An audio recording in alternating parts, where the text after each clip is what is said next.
ડીસામાં ભારતીય હોકી ઇતિહાસમાં આજે એક અનોખો રેકોર્ડ. હોકી ઇન્ડિયાએ પોતાના 100 વર્ષ પૂર્ણ કર્યા અને દેશમાં શતાબ્દી મહોત્સવની ઉજવણી કરવામાં આવી, જેમાં ભૂતપૂર્વ ખેલાડીઓ, કોચ અને યુવા હોકી તારલાઓ એકત્રિત થયા અને ભારતમાં હોકીના ગૌરવભર્યા ઇતિહાસને યાદ કરીને નવી પેઢીને પ્રેરણા આપવામાં આવી હતી. આ પ્રસંગે પાત્રો અને ખેલાડીઓએ ભારતીય હોકીના ભૂતકાળ અને હાલની સફળતાને ઉજાગર કર્યું. શતાબ્દી મહોત્સવ માત્ર ઇતિહાસની ઉજવણી જ નથી, પરંતુ આગામી પેઢી માટે પ્રેરણા અને નવી દિશા પણ આપે છે. હોકી ઇન્ડિયાનો આ શ્રેષ્ઠ દાયકાઓથી ભરેલો સફર હવે વધુ ગૌરવપૂર્ણ ભૂમિકા ભજવવા માટે તૈયાર છે.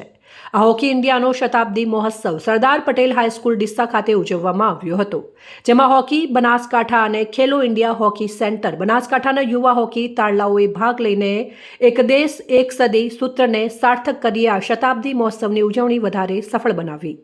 આ ઉત્સવમાં મુખ્ય મહેમાન ભારતીય જનતા પાર્ટીના શહેર પ્રમુખ વર્ષાબેન પટેલ, રમેશભાઈ દેલવાડિયા, પૂર્વ શહેર પ્રમુખ Rameshbhai Mewada, college professor doctor R D. Chaudhari, Sardar Patel high school supervisor Nileshbhai Purohit ઉપસ્થિત રહ્યા અને ડીસાના વ્યાયામ શિક્ષક અને વ્યાયામ વીરો હાજર રહીને આ પ્રસંગને ઉત્સાહભેર ઉજવણી કરી હતી. અહેવાલ ભરત સોલંકી, સંબંધ ભારત ન્યૂઝ, ડીસા.